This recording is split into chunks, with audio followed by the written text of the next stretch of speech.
자, 형평성 보겠습니다. 자, 형평성 나왔네. 어떤 단어가 떠올라야 돼요? 신형, 신행종로. 그죠? 그러니까 얘가 나와도 얘가 나와야 되고 얘가 나와도 얘가 나와야 돼. 신형. 눌 세트로 공부하시면 됩니다. 뜻은 같은 것은 같게 다른 것은 다르게 분배하자는 정의와 같아요. 분배적 정의랑 똑같아. 여러분 우리가 지하철 보면 그게 노약자 보호석, 무슨 임산부석 뭐 이쪽으로 비례석 되게 많죠. 그게 또 따라 배려잖아요. 왜? 다르니까. 같은 것은 다른 것은 다르게 배려하는 거예요. 우리가 막 장애인들 배려하고 그다음에 뭐 노인들 좀 배려하고 임산부 배려하는 게 법적인가요? 아닌 것 같죠, 여러분. 약간 도덕적인 거잖아요. 그러니까 법적이며 객관적이며 이런 개념이 아니고 굉장히 도의적이면서도 주관적인 그런 개념이라는 거예요. 우리가 사회적인 약자에 대한 배려거든. 약자에 대한 배려는 어떻게 법으로 강제하기보다는요, 우리가 통념적으로 이렇게 행하는 윤리적인 문제라고 보시면 돼. 도의적이며 주관적이며 윤리적이다 이렇게 보시면 돼. 자, 사람들마다 형평성에 대한 그 기준은 다 달라요. 어떤 사람들은 이렇게, 자, 책에 그림이 있는 것처럼 이런 거죠. 자신의 능력에 비례해서 분배가 되어야 그게 공정하다는 사람이 있어요. 이렇게 비례해가지고. 어떤 사람은 똑같아야 한다는 거예요. 그게 공정하다는 거고. 어떤 사람은 기본은 좀 보장이 되고 나머지를 좀 능력껏 차등하는 게 진정한 공정이라는 사람이 있다는 거죠. 이게 1번이고 2번이고 3이라면. 그러니까 다 일면 타당한 거예요. 셋 중에서 뭐가 실적 이론 같아요? 실적 이론 1번이지 이게. 다른 말로 능력 이론이에요. 그러니까 개인의 능력껏 분배가 되는 게 공정하다는 거지. 형평성, 공정성, 공평성 다 같은 말이에요. 같은 말. 자, 이거는 평등 이론이죠. 똑같아야 한다. 이거는 욕구 이론. 인간의 필요한 기초는 채워주되 나머지는 능력이 맡기자는 거예요. 자, 예를 들어서 어떤 원시 부족이 있다. 거기에 이제 건장한 남자들이 10명이 사냥에 나갔다. 10명 중에서 뭐 A부터 뭐 이쪽 있다면 1부터 10이 번호가 있다면 1번에 해당되는 남자가 던진 화살이 큰 소에 딱 꽂히면서 사냥에 큰 기여한 거예요. 그리고 나머지 2, 3, 4번이 거들어서 잡았어. 나머지 4, 6번은 그냥 한 건 마냥 치면 조금밖에 못했어. 근데 나머지는 한 게 없어. 돌아왔어. 족장이 분배할 때. 자, 참여한 모든 사람 10명이니까 그 고기에 10개 나눠서 주는 것은 어디에 해당되는 거예요? 평등이론. 똑같이. 그게 공정하다고 보는 부족인 거지. 어떤 부족은 거기서 기여한 그 1번한테 제일 고기를 많이 줘. 나눠줄 때. 그 다음에 기여 안 한 사람은 안 줘. 이게 뭐예요? 그 다음에 참여하면 기본으로 얼마큼 줘. 그리고 나머지는 차등해. 이게 욕구. 다 일면 타당하잖아요. 그러니까 정답 문제가 아니고 관점의 차이인 거예요. 그러니까 근거는 이렇게 되게 다양하지만 주로 이 셋 중에서 어디가 사회주의자 입장 같아요. 사회주의자. 이러면 자유주의자. 이렇게. 이러면 절충. 이렇게 보시면 되고. 자, 나름은 의미 있는 용어예요. 알아두셔야 돼. 실적. 근데 대신 풀면 돼. 실적을 중시하고 똑같이 하고 인간의 기본 욕구는 채우되 나머지는 능력과 차등하다. 이렇게 절충으로 보시면 되겠지. 그 다음에 형평의 종류가 있는데 수평적 공평이 있고 수직적 공평이 있다. 아까 우리 봤던 거죠. 같은 것은 같게 다른 것은 다르게. 이게 수평이고 이게 수직이었어요. 주의할 것은 같은데 다르게 대우하거나 다른데 같게 대우하면은 어디에도 안 맞아요. 항상 같으면 같아야 되고 다르면 달라야 돼. 그게 가장 기본 개념이고 사례가 있다. 대표 사례 뭐 비례세 같은 거. 우리 세금 낼 때 비례세라는 것은 똑같은 비율로 내는 거. 똑같은 비례세. 반대가 누진세. 이거 뭐죠? 소득 구간이 높아지면은 좀 세금을 더 내는 거예요. 이렇게. 또는 반대로 소득 감면, 면제도 되고. 다르니까. 다르게. 자, 수익자 부담주의. 이익 버는 게 똑같으면 똑같이 부담하는 거예요. 수익자 부담주의. 그리고 우리 공채 시험. 똑같이 하는 거죠. 보통 공채 반대가 뭐가 있지? 보통은 특채. 요즘에 특채란 말 안 쓰고요. 경력, 경쟁, 채용으로 명칭이 바뀌었어요. 공식 명칭은. 사회에서 쓰긴 해. 하지만 법에 있는 공식 명칭은 경력, 경쟁, 채용이다라고 해요. 그러니까 경력자를 뽑는 거예요. 그래서 대표가 누진세였고, 그 다음에 특채 같은 거고, 그 다음에 대표 관료제가 뭐냐면 뒤에 할 인사제도인데 특정한 지역, 계층 또는 집단을 나온 사람들을 할당으로 뽑아주는 제도예요. 장애인 3% 할당도 있어요. 장애인 의무고용제. 뭐 저소득층 공채할 때 2% 할당도 있어요. 지역인재 할당도 있어요. 다르니까 다르게 따로 챙겨주는 거예요. 됐죠? 아무튼 자, 형평성의 내용이었다. 자, 그게 교재에 있는 내용 확인해 볼게. 의예. 자, 형평성은 70년대 신행정론, 신형. 같은 것은 같게, 다른 것은 다르게. 이 이론적 근거 나오죠. 실적, 평등, 욕구. 제가 그 말 부를 때 여러분들은 그 그림이 좀 떠올랐어야 돼. 실적, 평등, 욕구가. 종류, 수평적 공평, 수직적 공평. 수평은 같은 것은 같게, 수직은 다른 것은 다르게. 그리고 사례 쭉 나와 있고 까지 됐죠. 자, 우리 예제 풀어보실게요. 예제 3번. 공익에 대한 설명으로 옳지 않은 것은 1. 과정설은 공익을 사익의 총합이거나 사익 간 타협 등으로 보았죠. 맞네요. 2. 실체설은 공익을 사익과 구분되는 개념으로 보았죠. 맞죠? 3이 과정설에서 설명하기를 전체 극대와 도덕적인 절대로 봤어? 아니지. 실체설이잖아요. 답이죠. 4번도 맞죠. 보편 강조하는 거니까. 4번 롯의 정의론 옳지 않은 것은 정의는 곧 공평이에요. 같은 것은 같게 다른 것은 다르게 라고 해서 1은 자유죠. 자기차. 자유와 평등의 기본적 자유와 평등 원리, 즉 1원리하고 차등 조등 원리인 2원리가 충돌했다. 뭐가 우선해야죠? 1원리인 자유가 우선해야지. 답이네. 3번. 그리고 자유와 평등의 중도다. 이렇게. 5번 형평성 옳지 않은 것은 1. 같은 것은 같게 다른 것은 다르게. 맞죠? 개념이죠. 자, 고소득자한테 세금을 더 많이 부과하는 것이 누진세거든. 그런 수직적 형평을 확대하게 하는 거죠. 수직적 공평. 답이네. 자, 4만 개념을 추가하자면 형평성을 주장하는 사람들은요. 총체적 효용을 비판해야 맞는 말이에요. 여러분. 자, 여러분. 총효용이라는 의미는 총만 따지는 것이지 분배를 안 따진다는 얘기예요. 자, 어떤 지역에 이런 가게가 있어요. 슈퍼 같은 게 있어서 한 10개가 있어.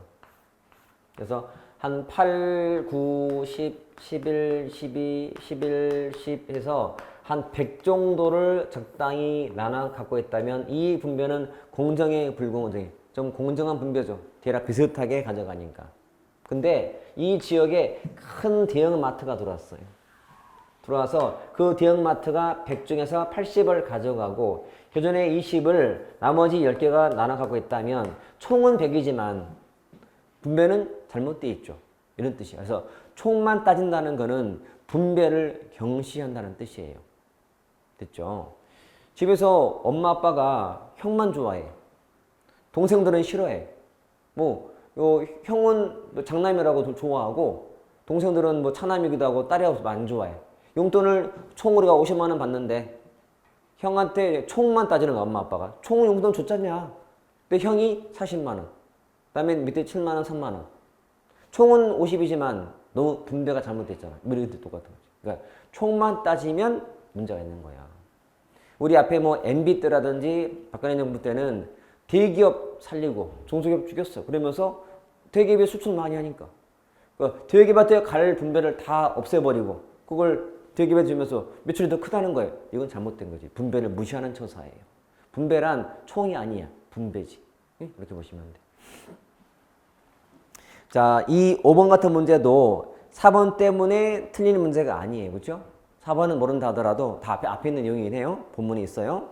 2번으로 풀면 되는 거지. 2번으로. 자주 나오거든. 이렇게 해놓으시면 돼요. 그래서 시험도 왼쪽에 있지만 문제도 규칙책구도 2번, 3번, 4번이 있듯이 공익 또 여러 가지 다 한꺼번에 형평성 늘 나오는 거예요. 그래서 워낙 중요하니까 좀 같이 좀 정리를 꼭 해놓을 필요가 있다 이거지. 자, 순환적 가치. 첫 번째가 합법성이죠. 말 그대로 합법성은 법에 합치해라. 앞에 했던 법치 행정이에요.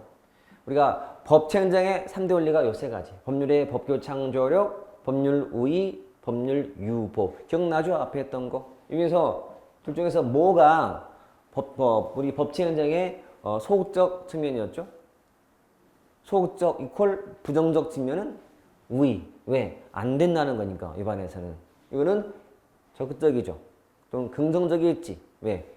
근거를 두라는 거니까 표현이. 표현이 부정적, 긍정적이잖아. 앞에 했던 거예요. 똑같이 확인만 하시면 돼. 자, 뭐 의, 배경 그냥 안 봐도 큰 문제 없고 밑에 내용도 세 가지 확인하면 되고요. 효용량 같은 경우는 뭐 당연한 거야. 법대로 한다면 행정권의 자유적 행동을 억제하고 국민의 권리나 자유보장에 도움되는 거거든. 그렇죠? 자, 한 개 중에는 이 단어를 설명할 거예요. 굉장히 많이 나오기 때문에 동조, 과잉, 목표의 전환. 동조한다. 지나치게. 다른 말로 과잉 동조. 똑같은 말이에요. 과잉 동조. 오버 컨퍼머티라고 불러요. 오버한다. 과잉이다. 이렇게. 규칙과 절차에 지나치게 동조할 때 쓰는 말이에요. 지나친다, 과잉이다, 과잉. 지나침보다, 과잉보다 하듯이. 목표가 지금 바뀐 거죠. 전환, 목표의 전환, 목표의 대치, 목표의 왜곡, 목표의 전가 다 같은 말인데 사실 이 내용은 뒤에 3편 정립론 가면은 또 배울 거예요. 그때 더 자세히 배울 거예요. 제가 그때 말할 거예요. 그때 했지 않냐라고 할 거예요. 자, 그때 가서 딴 말 하지 않게요. 목표의 전환 이미 한 거니까. 뜻은 뭐냐면 목표와 수단이 바뀌는 거예요. 중요도가. 목표와 수단이 바뀐다. 중요한 목표를 망각을 하고 덜 중요한 수단을 너무 중시하는 거예요. 이게 목표의 전환, 목표의 대치라고 불러요. 예를 들어서 여러분 응급실이 있다. 응급실의 존재 이유가 뭐예요? 응급 환자를 빨리 치료하고 살리는 거잖아. 그치? 근데 응급실에 환자를 데려갔더니 수석 밟아오래. 수석 절차를 안 밟으면 수술 안 하겠대. 지금 그 숨이 왔다 갔다 하는데. 너무하죠? 너무하지? 과잉. 어디에? 절차에. 수석을 안 밟으면 안 해주겠다는 거니까. 진정한 목표인 환자 살리는 것을 포기한 거야. 수단에 너무 집착하느라고. 이렇게. 이게 목표의 전환, 동조 과잉이라고 부르는 거예요. 이거는 많이 쓰거든. 그리고 참고로 동조 과잉은 붙이기 나름이에요, 여러분. 우리 지난 시간에 배웠던 우리 상관한테도 지나치게 동조할 때가 있어 없어요? 있어. 그것도 동조 과잉이야. 그러니까 말 그대로 지나친 동조란 뜻이에요. 근데 동조의 대상은 다양한 거야. 지금처럼 법에 지나치게 동조하는 경우도 있고 상관한테 지나치게 동조하는 경우도 있고 다 이게 동조 과잉 또는 과잉 동조라고 보시면 돼. 이거는 목표와 수단이 뒤바뀌는 개념이고 이렇게. 됐죠? 그래서 단독보다도 여기저기 얽혀있는 내용이라서 설명드린 거니까 뒤에 가서 요구할 때 더 잘 보시면 돼요. 자, 두 번째는 능률. 자, 굉장히 기본 가치고 많이 나오고요. 뜻은 투입 대 산출의 비율인데요. 교재 보시면 그 박스가 보이죠? 그 박스를 잘 활용하셔야 돼요. 이거는 거의 행정개혁 가서 나올 거니까 7편 가서 나올 행정개혁에도 언급될 용어예요. 이게. 자, 투입 대비 산출의 비율인데 투입이 영어로 인풋이고요. 인풋. 산출이 아웃풋. 그리고 결과는 아웃컴. 그리고 임팩트라고 불러요. 영향할 때 임팩트. 이렇게. 자, 능률은 여기까지. 인풋과 아웃풋의 관계가 능률 또는 다른 말로 효율성이다라고 해요. 능률성 또는 효율성이다. 이렇게 보시면 돼. 이 산출이 가져오는 결과물이 효과성이에요. 효과성. 이렇게 효과성이다. 투입이 산출을 가져오고 그 산출의 결과를 가져와요. 내가 열심히 노력했어요. 투입. 1시간에 14시간씩 공부해서 최소한. 하루에 단어 100개씩, 한자 20개씩, 막 고사성 10개씩 막 했어요. 그래서 산출은, 노력해서 그게 산출인 거지. 10시간 투입을 해서, 14시간 투입해서 하루에 지금처럼 단어, 어휘 막 공부했단 말이에요. 그래서 이것 뜻이 목표 달성이거든. 결과는 합격인 거지. 이런 식이에요.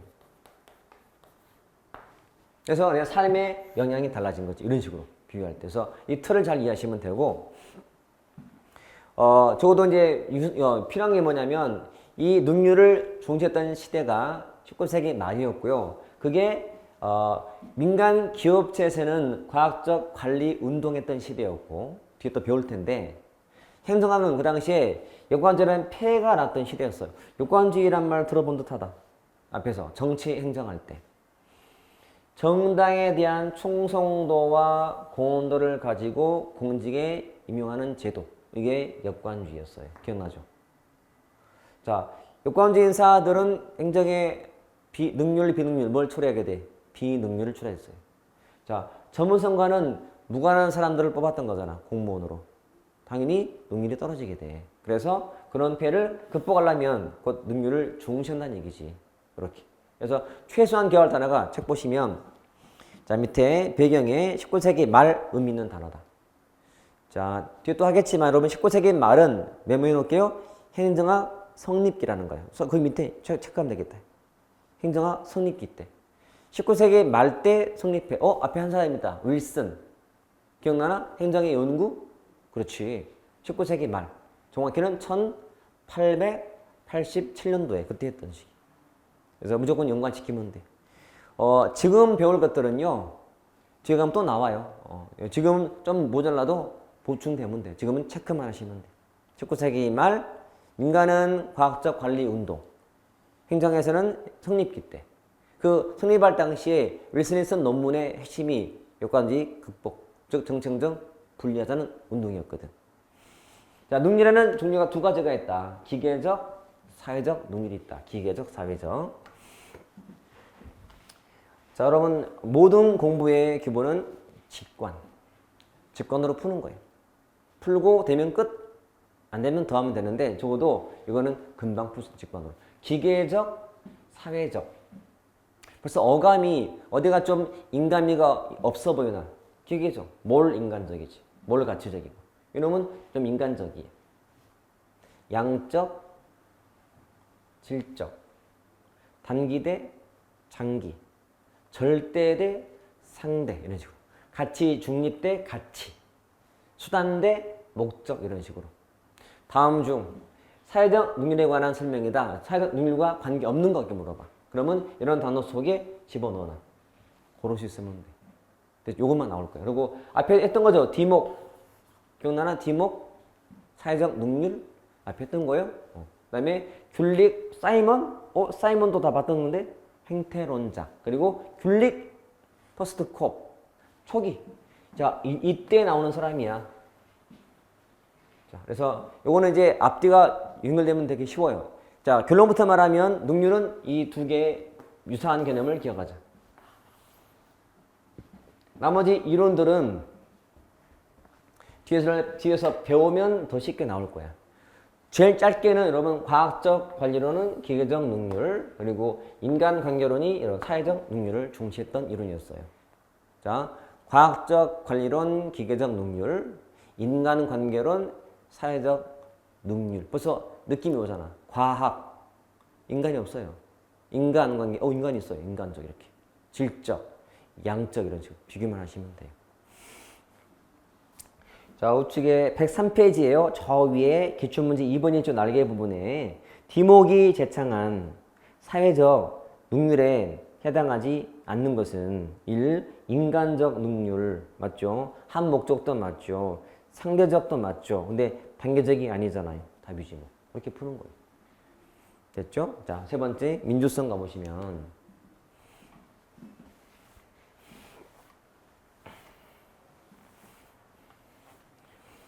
자, 여러분 이 민주성은 꼭 기억할 뜻이 있다. 5가지 이거 암기하셔야 돼. 참여, 공개, 책임, 다수, 대응.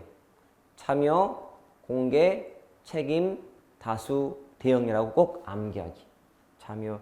제일 큰 의미는 참여. 우리가 공부하다 보면 행정학에서는요, 민주라는 단어가 되게 많이 나와요. 근데 참 애매할 때가 많아. 이거 뭘로 해석해야 되지? 민주적 통제. 그 민주는 참여. 원래 뜻은 국민이 주인된 뜻이야. 국민이 주체, 주인. 그러니까 우리가 보통 하는 of, by, for인 거지. 국민의, 국민에 의한, 국민을 위한 그런 말. of, by, for. 민주. 자, 항상 대상이 또는 주인이 국민. 누가 참여한다고? 국민이. 누구한테 공개하라고? 국민한테. 누구한테 책임져야 돼? 국민한테. 어떤 다수예요? 국민 다수의 의사에 따라야 돼. 누구한테 대응해야 돼? 국민에게. 다 민주거든. 자, 나누면 이게 대외적 있고 대내가 있다. 자, 대외적 민주가 누구와의 관계일까요? 국민과의 관계에서 뭐 하자는 거야? 국민을 참여시키라는 거예요. 대내적은 뭘까요? 내부. 부하의 참여예요.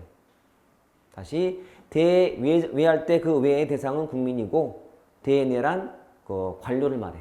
그러니까 직원들을 참여시키는 거예요. 기본은 참여이기 때문에. 이러면 국민을 참여하는 거고. 자, 행정정보 공개는 뭐랑 관계되어 있다? 둘 중에서 대외적 민주랑. 이해되죠? 자, 분권하는 부하의 참여이기 때문에 권한 위임, 자율 이런 식인 거지. 어렵지 않죠? 한마디로 국민을 위한 거고요. 이거는 내부적으로 관리할 때 참여를 시키라는 뜻이에요. 요것만 넣어놓자. 대외적, 대내적 그것만. 그러면 다 돼요. 시험은 자주 안 나오거든. 안 나오기 때문에 나온다 하더라도 이 뜻으로 풀면 되고요. 나와봤자 얘가 나와. 대외, 대내. 이것만 기억하세요. 자, 개념에도, 의의 개념에도 이 민주성이란 국민의 의사를 반영, 국민을 위한 거예요. 핵심은 반응 또는 대응과 같은 말이야. 대응성, 반응성, 응답성. 그렇게. 다시 반응성, 응답성 또는 대응성. 지금 듣고만 있나요? 손은 뭐라고 했는 줄 알아요? 쓰라고 했는 건데. 안 쓰는 손은 필요 없겠네? 그러면 자르면 장애인 시험 볼 수 있겠네요? 자를까요? 말 쓰셔야 돼. 수업 때 언급하는 것들은 메모하세요. 책은 깨끗하게 보라고 있는 게 아니야. 막 쓰라고 있는 거예요. 책을 막 깨끗하게 본 다음에 팔아먹을 건가요? 안 사. 책은 흔하게 흔해서 안 사요. 쓰세요. 책은 일단 내가 꾸며놓고 예쁘게 꾸며놔야 볼 마음이 생기는 거거든. 막 꾸미세요. 밑에 유형 대외, 대내 나와 있죠. 대외적 민주의 2번에 동그라미 뭐 행정 참여, 정보 공개, 대표 관료제. 이게 뭐라고? 인재 할당제, 할당제. 그러니까 장애인도 어떻게 하자는 거야? 공직에 참여시키자는 거지. 그다음에 저소득층도 공직에 참여하게 하자는 거지. 할당해서라도. 참여로 풀면 다 풀려요. 대내는 내부 민주화인데 부하를 참여시키는 거예요. 그래서 하위 상달이 무슨 말이지? 아래 의사를 이로 전달. 부하 참여하니까. 자, 민주적 리더가 어떤 의미예요? 부하를 참여시키는 리더예요. 참여를 활용하는데 참여. 아직 안 배웠어. Y율은 뒤에서 3편 가서 배울 거야. 참여, 분권. 자, 이게 관료제라면 이건 뭘까요? 탈관료제예요. 기본 특징이 집권, 여러분 분권. 기억하세요. 공식처럼. 관료제는 집권, 계층제, 여러분 반계층, 탈계층제라 분권 보시면 돼요. 분권, 관료제, 집권, 탈관료제, 분권 그러면 다 끝나요. 자, 넘겨서 효과성인데요. 이건 좀 어려운 게 좀 나와요. 자, 뜻은 목표 달성도고요. 목표 달성도. 이거를 강조했던 시대가 60년대. 발전 행정 때 강조했던 가치. 발전 행정론 무슨 말 같아요? 발전 행정론. 행정이 국가의 발전을 주도하자는 이론이에요. 행정이 국가의 발전을 주도하자. 발전 행정론 이렇게. 응? 발전 행정론. 자, 이거보다는 이제 뒤가 중요하니까. 어우 복잡해 보여 여러분. 이 박스를 채울 수 있어야 돼요. 이미 이게 대세가 돼 있고 이미 많이 나오는 중이고 또 나올 거예요. 그러면 자 이거를 막연하게 볼 것이 아니고 채우는 법이 다 있어요 여러분. 해석 문제 하셔야 돼. 제목이 경쟁적 가치 접근법이라 돼 있어요. 경쟁적 가치 접근법. 무슨 말 같아요? 여러 가지 가치가 경쟁을 한다는 거지. 그러면 뭘 중시할까에 따라서 이 박스가 채워지는 거예요. 조직에다 더 가치를 둘지 아니면 인간에 둘지, 통제에 가치를 더 둘지 아니면 유연성에 둘지. 자, 유연성과 융통성은 유사해서 큰 문제가 안 돼. 근데 조직을 갖다가 외부라고 표현을 하고 인간을 내부로 표현할 때, 자, 인간이 내부이면 금방 알아. 근데 조직이면 내부인가? 외부인가? 헷갈릴 수 있어요. 무조건 떠올리면 돼, 인간은. 그럼 비교되기 때문에. 자, 인간은 내부, 조직은 외부. 그러면 여기 보세요. 개방, 체제, 모형. 자, 개방이라는 단어하고요. 체제라는 단어가 주는 느낌이 있어요. 자, 여러분. 개방이라는 거는 통제하고 유연성과 중에서 어디에 더 부합하는 단어 같아? 개방, 유연성. 그럼 적어도 둘 중에 하나인 거지. 그 다음에 체제는 인간과 조직 어디랑 더 맞아 보이나요? 체제, 조직. 됐지? 그러면 무슨 말이야? 개방 체제 모형은 인간보다는 조직을 또는 내부보다는 외부를 그리고 통제보다는 유연성의 가치를 두는 모형이라는 뜻이. 그 다음에 합리적 목표 모형. 여러분 합리적 그러면 이성에 맞는 거거든. 자, 합리적 그러면 인간미가 있다 없다? 없어야 돼. 그러면 인간미가 있다는 것은 가슴으로 사람을 대할 때고 이성은 계산적일 때. 앞으로 무조건 합리적, 과학적, 기술적, 객관적 이런 단어 속에는 인간 없어요. 인간 소외야. 인간 무시야. 경시고. 그러면 합리적이라는 의미는 이거 아니잖아. 그건 뭐야? 그렇지. 자, 합리적, 항상 기억하세요. 합리적이라는 의미는 경제 논리예요. 경제 논리 속에는 인간은 없어. 인간의 배려가 없어. 이렇게 보시면 돼. 자, 이제는 내부 과정 뭐야? 내부 과정. 이거 인간관계고. 여러분, 인간관계에는 느낌상이야 다. 왠지 유연성이 있어 없어? 인간관계는 있잖아요. 이거 그럼 내부 과정이겠지. 이렇게 채우면 돼. 첫 번째 단계는 끝났어. 각각의 모형을 어떻게 채울지는. 이게 이제 다가 아니야. 자, 효과성 뜻이 뭐라 했죠? 개념이? 목표 달성도예요. 그러면 모형들마다 목표가 있을 거 아니야, 목표가. 그치? 자, 목표는 단어로 다 또 웬만큼은 풀 수 있네요.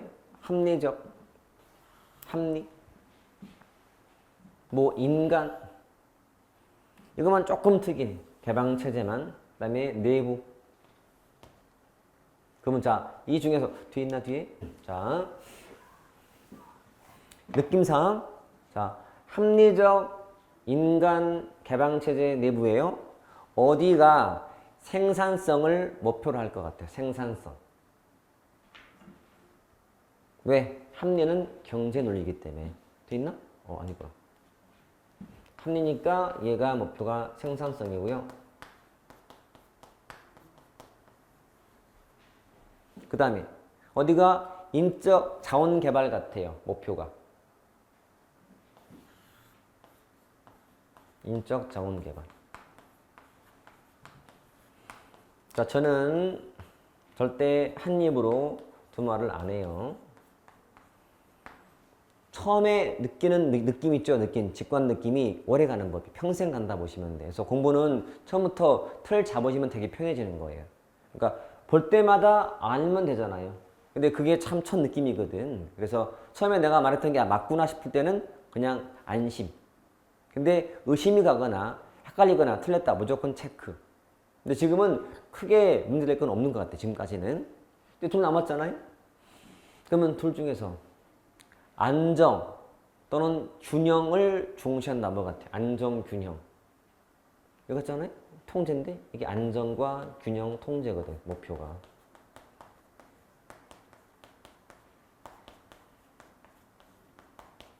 그렇죠?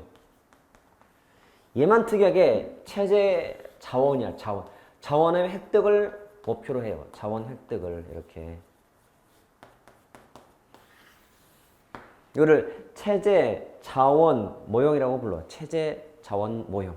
붙여서 체제 자원 이렇게 하시면 돼. 자, 교재 보시면 자, 104페이지에 그 박스 맨 끝에 있죠. 거기에 조직, 인간, 통제, 유연성 한 다음에 모형 4가지하고 목표, 생산성, 능률성, 대각선의 인간관계는 인적 자원 개발, 개방체제 모형이 자원 획득, 내부 과정이 안정, 균형, 통제 등으로 됐죠. 이미 시험은 이렇게 모형별로 중요한 가치와 목표는 이미 언급이 돼버렸어 이제. 그럼 남은 건 뭘까? 수단도 앞으로 나올 수 있다. 수단도. 근데 수단이 더 어려워요. 안 하면 틀리거든. 그래서 수단 같이 봐놓으셔야 돼. 뭐 기회. 이쪽은 이거 쉽다. 응집력, 사기, 인간. 이쪽은 유연성 쉽다. 유연성. 그렇죠? 근데 외적 평가는 어렵다. 외적 평가 체크하시고. 이쪽은 소통, 관리 이런 식으로. 자, 그 박스도 카메라에 담아서 자꾸 봐두기. 제가 설명드린 이런 것들은 지금 다 단어로 도출이 됐던 거라서 걱정할 필요가 없어요. 나머지는 더 하셔야 돼. 안 하면 틀리기 때문에.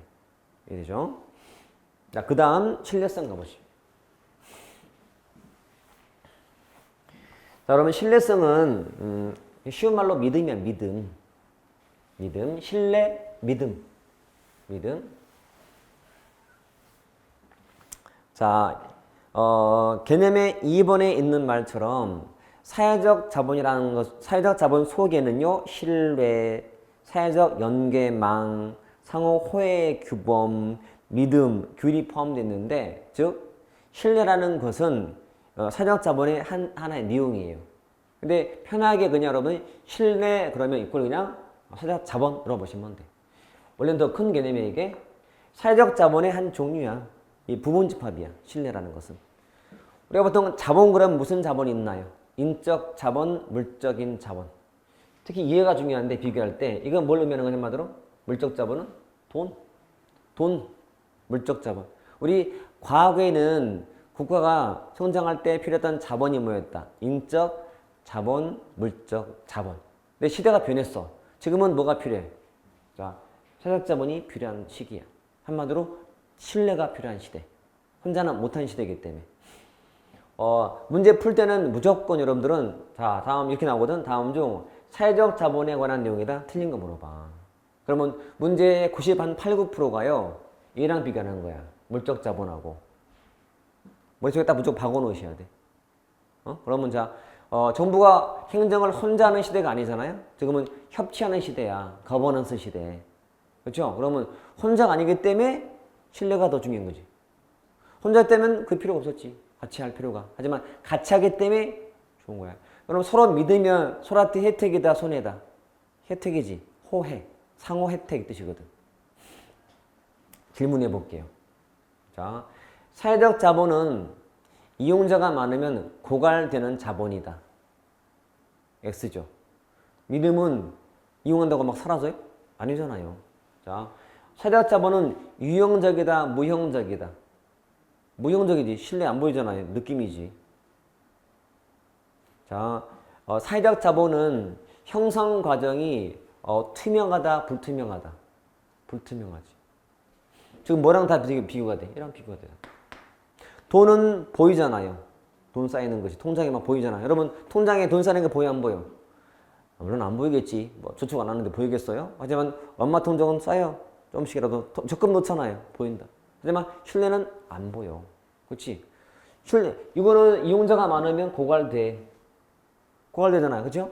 근데 얘는 고갈되지 않거든? 이런 식으로. 벌써 감이 와야 돼. 아, 문제 풀 때 무조건 얘랑 비교하자. 물적 자본과 비교하자. 그러면 답은 보일 것이다. 자, 교재 보시면요.